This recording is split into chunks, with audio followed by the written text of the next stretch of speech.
दोस्तों आज के वीडियो में हम बात करेंगे एक्ट्रेस जिया शंकर के बारे में। क्यों जिया को कोई बचपन में पसंद नहीं करता था, कब जिया का बलात्कार करने की कोशिश की गई, कैसे मिली जिया को सक्सेस, कैसे जिया का टीनेज में दिल टूट गया था, क्या है उनकी नेटवर्थ। इस वीडियो में हम जिया के बारे में ऐसी ही बहुत सी इंटरेस्टिंग बातें जानेंगे, इसीलिए वीडियो को एंड तक जरूर देखें। और अगर आप इस चैनल पर पहली बार आए हैं तो चैनल को सब्सक्राइब कर बेल आइकॉन प्रेस कर लें। तो चलिए बात करते हैं शुरू से। जिया शंकर का जन्म 17 अप्रैल 1995 को मुंबई महाराष्ट्र में एक हिंदू मिडिल क्लास फैमिली में हुआ। जिया की मां पेशे से एक हेयर स्टाइलिस्ट हैं। उनकी मां का नाम सुरेखा गावली है।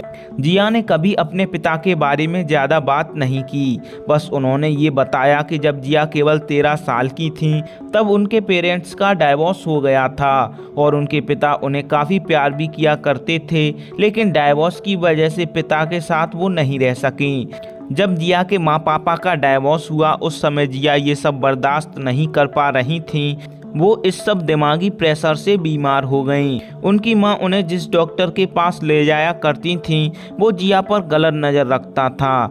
एक दिन जब जिया को दवाई लेने जाना था पर मां घर नहीं थी तो वो अकेली ही उसके पास चली गईं। उस समय जिया की एज 13 इयर्स थी। जिया को अकेला पाकर उस डॉक्टर ने जिया के शरीर को गंदे तरीके से छूना शुरू कर दिया, साथ ही बहुत गलत बातें भी बोल रहा था। वो चाहता था कि जिया उसका साथ दें, लेकिन जिया ने कांपते हुए बोला, मुझे जाने दो नहीं तो मैं चिल्लाऊंगी। जिया की इस बात से वो डॉक्टर डर गया और इसीलिए जिया वहां से भाग आई। इस घटना के बाद जिया डिप्रेशन में चली गई। वो हर मर्द को इसी नज़र से देखने लगी और डरी सहमी रहने लगी। वो ज़्यादातर अकेले रहना ही पसंद करती थीं। वो स्कूल में भी गुमसुम सी ही रहती थीं। कुछ टाइम बीता तो जिया थोड़ी थोड़ी ठीक होने लगी। हालांकि आदतन भी जिया ज़्यादा कॉन्फिडेंस वाली लड़की नहीं थी, उन्हें शर्म लगती थी। वो ज़्यादा बात नहीं कर पाती थी, इसीलिए रिलेटिव्स में भी उन्हें कोई खास पसंद नहीं करता था। जिया कहती हैं वो डॉक्टर वाली घटना आज तक मेरे दिमाग में है और जब भी मैं उस बारे में सोचती हूँ तो कांप जाती हूँ। दोस्तों स्कूल में तो जिया कम कॉन्फिडेंस वाली लड़की रही, लेकिन कॉलेज में जाते जाते उनमें थोड़ा सा कॉन्फिडेंस आ गया था। वो कॉलेज गईं तो ये सोच के गईं कि उन्हें नए दोस्त मिलेंगे तो शायद उनकी पर्सनैलिटी इम्प्रूव होगी, लेकिन ऐसा हुआ नहीं। कॉलेज में जिया के साथ वाले लड़के उनके बोलने के तरीके और स्टाइल का मजाक बनाया करते थे। कभी कभी तो वो इस सब से बहुत परेशान हो जाती थीं और कई बार तो उन्होंने इस वजह से क्लास भी मिस कर दी।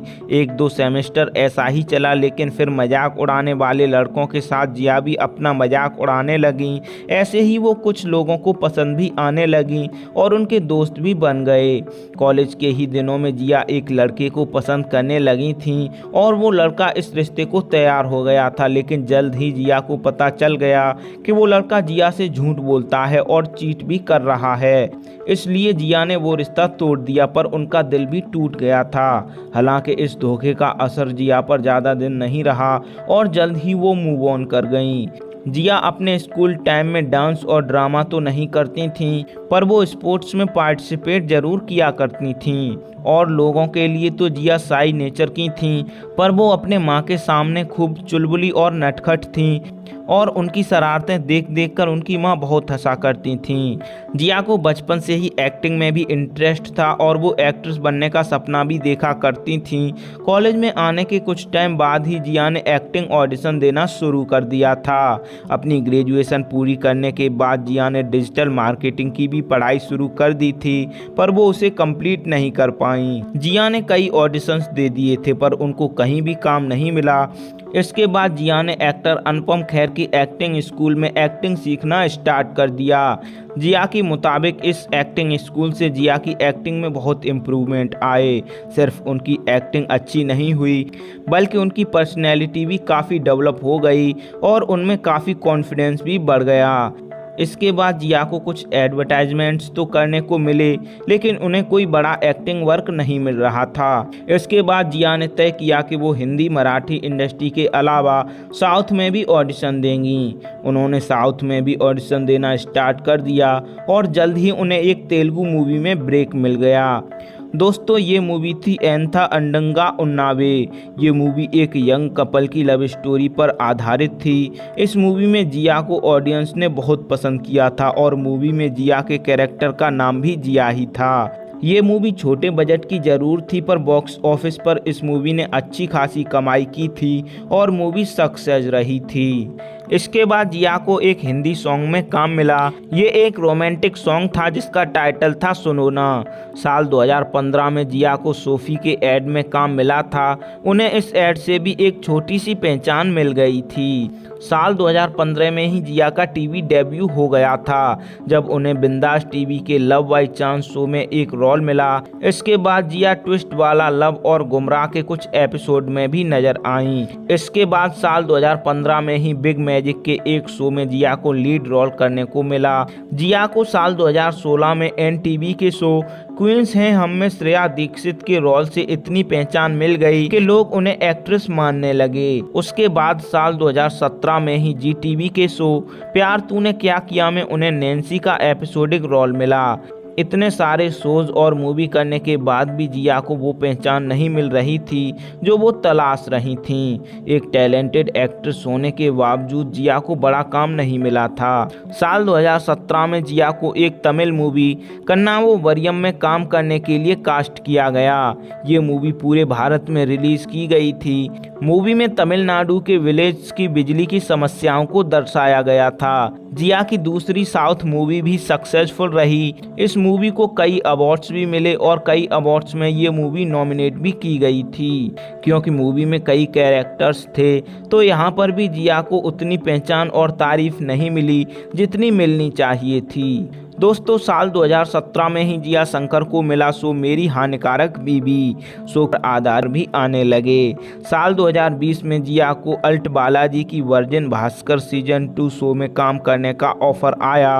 वो शो में काम करने को तैयार हो गईं। इस शो में जिया पाखी के रोल में थीं और उन्हें पसंद भी किया गया था। साल 2020 के एंड में मिला जिया को वो टीवी शो जिसने उन्हें बड़ी पहचान दिलाई। हम बात कर रहे हैं सोनी सब पर आए शो काटेलाल एंड सन्स की। उन्होंने शो में लीड रोल प्ले किया। शो में जिया एक हरियाणवी लड़की के कैरेक्टर में नजर आई। शो में जिया के हरियाणवी डायलॉग्स ने सबको बहुत ज्यादा इम्प्रेस कर दिया। कुछ लोग तो उन्हें सच में एक हरियाणवी लड़की ही समझने लगे। इस शो में जिया और पारस अरोरा की जोड़ी को भी ऑडियंस ने काफी पसंद किया। इस शो में एक प्रपोजल वाला सीन था जिसकी शूटिंग के दौरान ये दोनों सच में बहुत क्लोज आ गए और दोनों बहुत अच्छे दोस्त बन गए। इनकी बॉन्डिंग से ये क्लियर लग रहा था कि ये लोग सिर्फ दोस्त ही नहीं बल्कि इनका रिश्ता दोस्ती से बढ़कर है।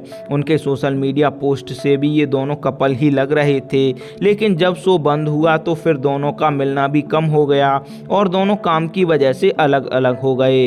ऐसा कहा जाता है कि आने वाले टाइम में वो फिर से साथ नजर आएंगे और वो दोनों अपना रिश्ता जग जाहिर भी करेंगे। साल 2022 में जिया का वेद मूवी से मराठी फिल्म इंडस्ट्री में भी डेब्यू हो गया। इस मूवी में जिया ने रितेश देशमुख के कैरेक्टर सत्या की एक्स गर्लफ्रेंड निशा का रोल प्ले किया है। साल 2023 में ही जिया को मिला मौका इंडिया के सबसे बड़े रियलिटी शो बिग बॉस के घर में आने का। बिग बॉस के घर में जिया एक स्ट्रॉन्ग कंटेस्टेंट नजर आई और बिग बॉस से भी उन्हें काफी बड़ी प्रसिद्धि मिल गई।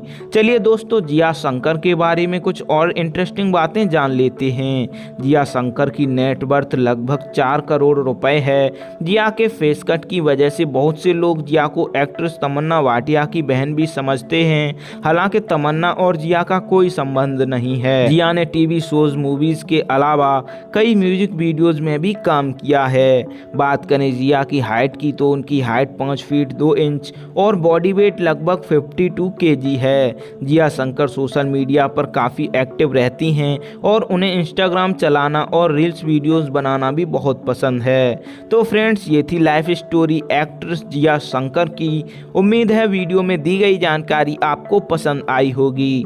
वीडियो एंड तक देखा है तो वीडियो पर अपना रिस्पॉन्स जरूर दें। अच्छी लगी तो लाइक शेयर और कमेंट करें। आपकी हर कमेंट हमारे लिए बहुत वैल्यू रखती है। साथ ही अगर आप हमसे इंस्टाग्राम पर भी जुड़ना चाहते हैं तो ज़रूर फॉलो करें। वीडियो एंड तक देखने के लिए थैंक्स। हमारी हर अपडेट से जुड़े रहने के लिए चैनल को सब्सक्राइब कर बेल आइकॉन प्रेस कर लें। तो चलिए फ्रेंड्स मिलते हैं अगले वीडियो में।